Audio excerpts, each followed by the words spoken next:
بسم الله الرحمن الرحيم. تبارك الذي بيده الملك وهو على كل شيء قدير، الذي خلق الموت والحياة ليبلوكم أيكم أحسن عملا وهو العزيز الغفور، الذي خلق 7 سماوات طباقا ما ترى في خلق الرحمن من تفاوت فارجع البصر هل ترى من فطور ثم ارجع البصر كرتين ينقلب إليك البصر خاسئا وهو حسير، ولقد زينا السماء الدنيا بمصابيح وجعلناها رجوما للشياطين وأعتدنا لهم عذاب السعير، وللذين كفروا بربهم عذاب جهنم وبئس المصير، إذا ألقوا فيها سمعوا لها شهيقا وهي تفور تكاد تميز من الغيظ، كلما ألقي فيها فوج سألهم خزنتها ألم يأتكم نذير، قالوا بلى قد جاءنا نذير فكذبنا وقلنا ما نزل الله من شيء إن أنتم إلا في ضلال كبير، وقالوا لو كنا نسمع أو نعقل ما كنا في أصحاب السعير، فاعترفوا بذنبهم فسحقا لأصحاب السعير. إن الذين يخشون ربهم بالغيب لهم مغفرة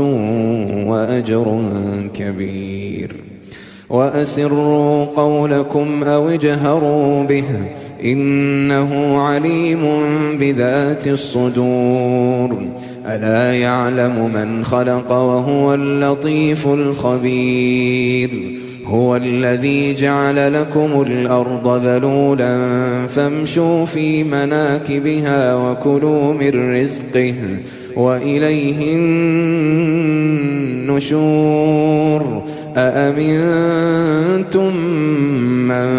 في السماء أن يخسف بكم الأرض فإذا هي تمور،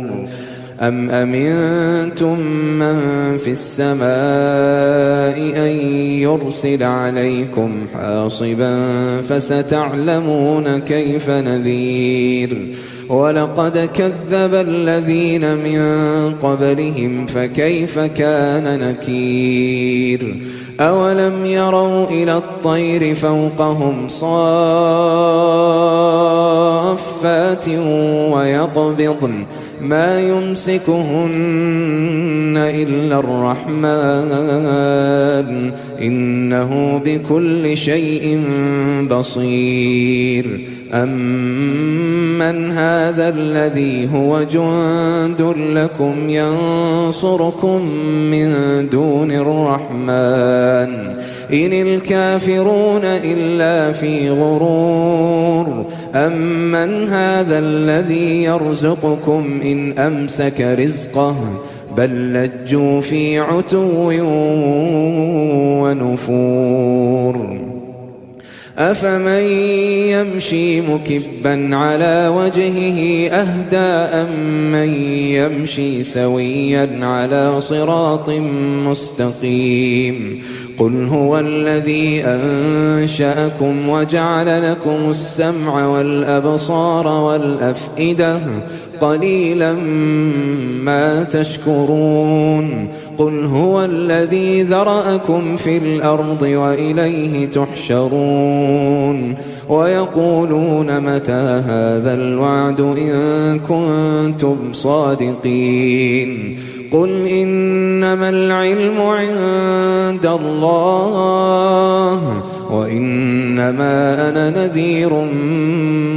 مبين،